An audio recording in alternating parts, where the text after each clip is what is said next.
கிருஷ்ணகிரி மாவட்டம் ஊத்தங்கரை பாம்பாறு அணை வறண்டதால் நிலத்தடி நீர் மட்டம் சரிந்து கடும் குடிநீர் தட்டுப்பாடு ஏற்பட்டுள்ளது. மா, தென்னை மற்றும் பப்பாளி மரங்கள் தண்ணீர் இன்றி வாடுவதாக விவசாயிகள் வேதனை தெரிவித்துள்ளனர். மாவட்ட நிர்வாகம் போர்க்கால அடிப்படையில் பெனுகுண்டாபுரம் ஏரியில் இருந்து பாம்பாறு அணை வரையிலான நீர்வரத்து கால்வாய்களை உடனடியாக தூர்வார வேண்டும் என விவசாயிகள் கோரிக்கை விடுத்துள்ளனர்.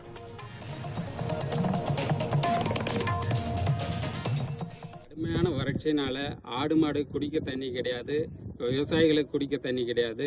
மாமரம் தென்னை மரம்லாம் நிறைய சாகுது.